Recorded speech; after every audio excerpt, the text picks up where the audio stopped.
This is Paul. Now, let's see here. Verse 8. Which when Jesus perceived, he said unto them, O ye of little faith, why reason ye among yourselves, because ye have brought no bread? Ouch. Do ye not yet understand, neither remember? The 5 loaves of the 5,000, and how many baskets ye took up? Neither the 7 loaves of the 4,000, and how many baskets ye took up? How is it that ye do not understand that I spake it not to you concerning bread, that ye should beware of the leaven of the Pharisees and of the Sadducees? Then understood they how that he bade them not beware of the leaven of bread, but of the doctrine of the Pharisees and of the Sadducees. When Jesus came into the coast of Caesarea Philippi, he asked his disciples, saying, Whom do men say that I, the Son of Man, am?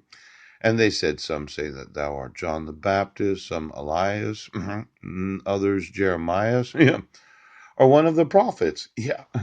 He said unto them, But whom say ye that I am? And Simon Peter answered and said, Thou art the Christ, the Son of the living God.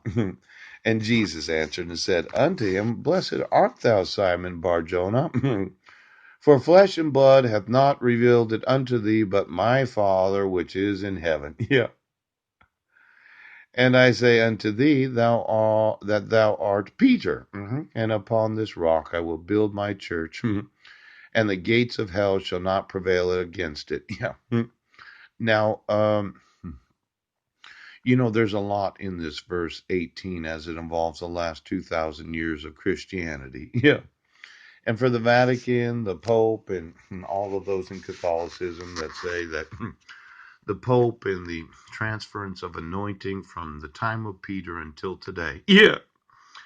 I would say that any knowledge that you have of child abuse, yeah, and any documentation or any wealth that you're keeping from me, yeah.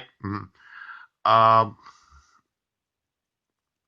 the gates of hell shall not prevail against it. Yeah. But for me, yeah, there's a large amount of assets that I can take that no longer belong to you. Now, I know. How do you equate Christianity? Yeah. Is it the number of believers? Yeah. Or the total amount of assets? For me, it's the number of believers. Yeah. And it is not the total amount of assets. But if there's a big wealth transference because you didn't believe what I just said, you'll find it's a number of believers because I end up with all the wealth. Oh, a lot of those in Christianity, they thought it was about the assets, but it's actually about the believers. Now, in that I know the hypocrisy of the Pharisees and the Sadducees. We wouldn't want any hypocrisy in Christianity. Yes. Now, for all the nuns, the friars, yeah, the monks, the cardinals, yeah, the diocese, the actual employees. You know, the more I think about it, yeah, the more I think it would be better if I had the assets than you. And as much as you disagree, you can have the believers, right? And I get the assets.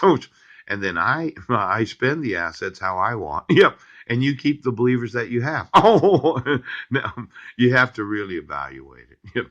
Is it about the actual building or the believers? Yes. Now, uh, well, I know. But Catholics, yeah. Is there any assets that you're keeping from me? The Orthodoxy, yeah. The Protestants, ouch. The Evangelicals, oh, and I, I just wanted to make sure. Yes. Are you intentionally using my sons to obstruct you from being sued? Mandatory reporters. Background checks. Yeah. Mike Van Proyen. Ouch. Marilyn Van Proyen. Yeah.